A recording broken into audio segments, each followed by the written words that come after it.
Now we have the former Ambassador Gina Winstanley. So the two delegations, Americans and Iranians, they held talks face to face for the first time since 1979. How are the Americans serious? I mean, how do you assess this and that they will reach an inclusive deal? Thank you so much for having me. Well, it's easy to assess a new level of seriousness. First of all, we have the Vice President of the United States having traveled to Pakistan for these talks. That alone indicates a level of seriousness that has not been met before. We know that the vice president was asked for by the Iranians, which is another level of showing that the United States is listening and has sent someone that the Iranians believe that they can better trust. We know that after two rounds with Mr. Witkoff and Mr. Kushner, that there was a huge lack of trust there. On top of the 47 years that we have been at odds, it was important to send this signal, which the United States did. The fact that they have been speaking for 14 plus hours and so far intend to come back again tomorrow is a strong positive uh, uh, uh, notion to accept. They didn't pack up and go home. We know that there is a wide gap between the two sides, and yet they are willing to stay and continue on. What we need to see is, does the United States, does Iran bring a range of subject matter experts to get into the details of what's being discussed? Otherwise, what we can expect is a broad process agreement.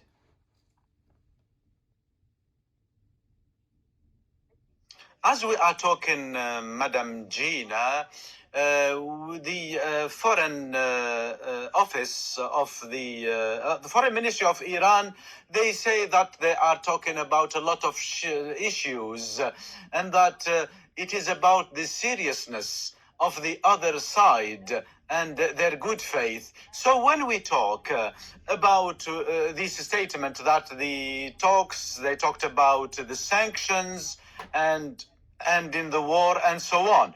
Do you think that the US agreed on this? No, I do not believe that the United States would have agreed on day one, number one.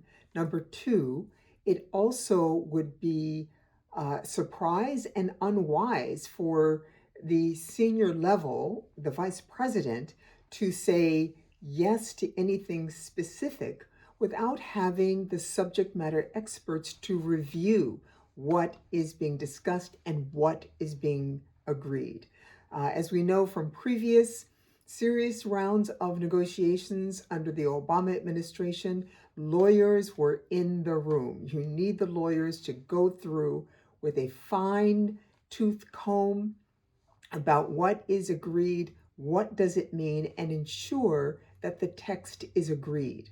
Now, we saw what happens when we got to the ceasefire, and we had the Iranian interpretation, we had the United States interpretation, and we had the Pakistani interpretation. And they were not agreed. There was no written document that had been reviewed by lawyers. And this is a necessary step. So we have to see, when are the subject matter experts being brought in to cross the T's and dot the I's and ensure that, whether it's in Urdu or Farsi or English, that the text all agree.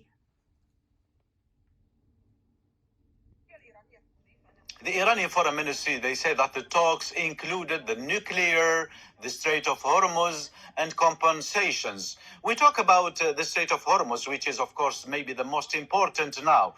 So what kind of arrangement that the U.S. wants to achieve, and what is required from Washington, because Iran is calling for compensations and so on?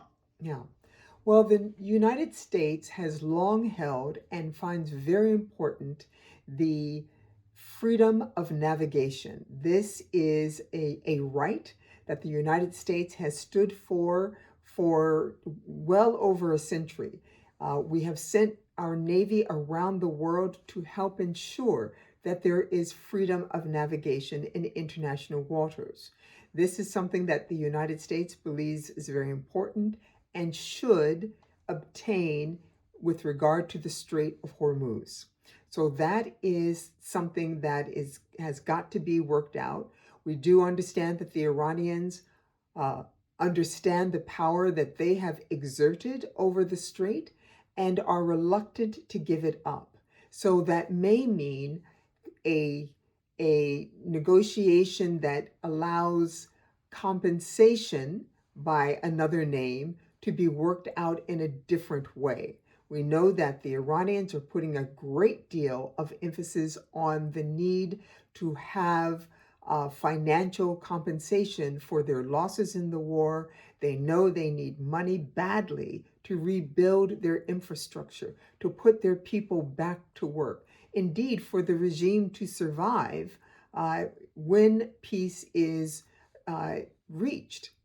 So there is going to be some way, because negotiations are give and take, that the Iranian demand will have to be satisfied in order for the ceasefire to be sustained.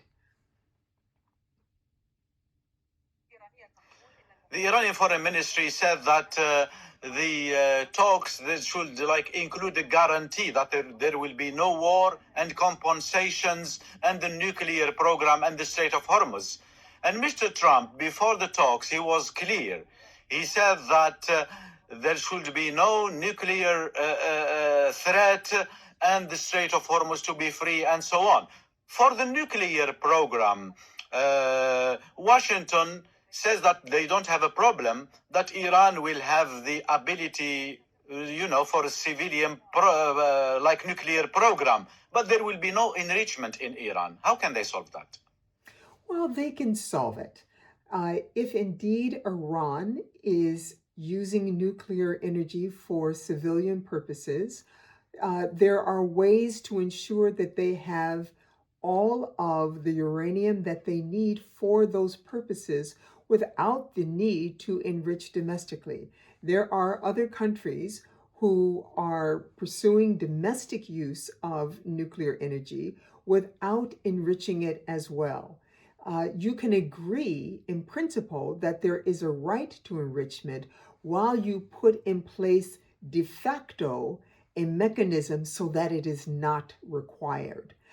True diplomats, along with subject matter experts, can absolutely find a way through this impasse. Again, you can acknowledge a principle and put in place a de facto regime or process so that the principle never has to be enforced.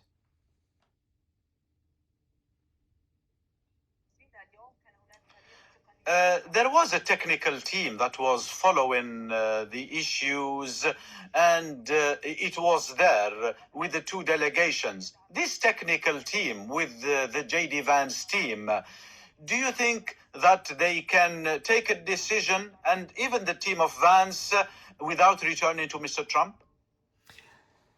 No.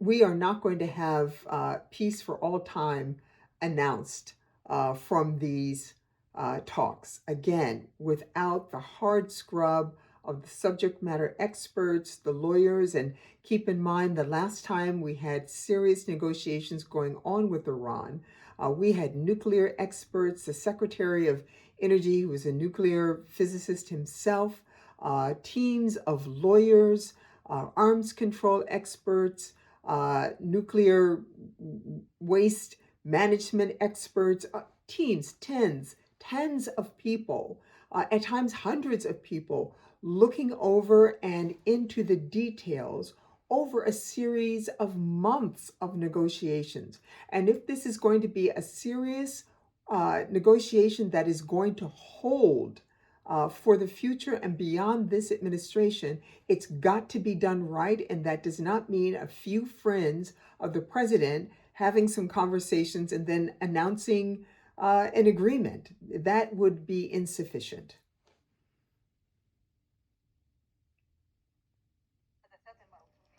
These marathonian talks in Islamabad, they were for 15 hours today, and they will continue tomorrow. To what extent do you think that they will diminish the gap and fill the gap between the two?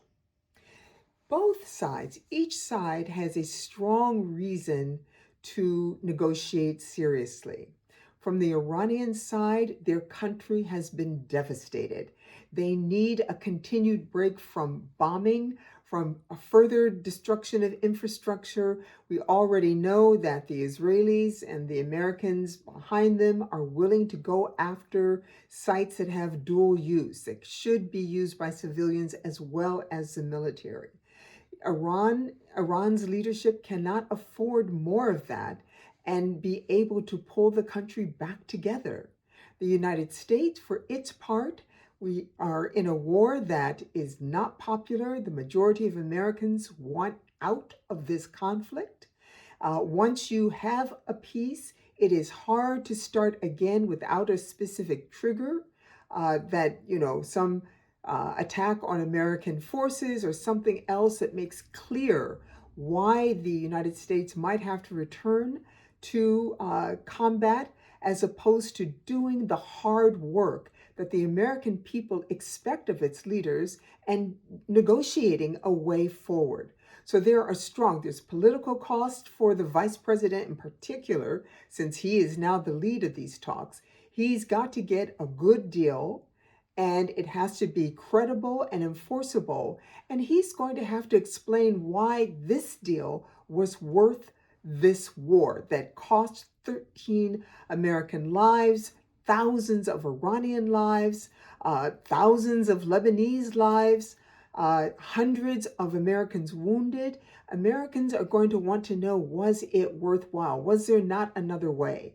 So they both have strong pressures to keep going and get where the world wants them to reach, which is a sustainable, sustained peace. Thank you very much, Ambassador Gina Winstanley from Washington. Thank you very much for being with us. Thank you. Thank you, madam. Okay. Thank you.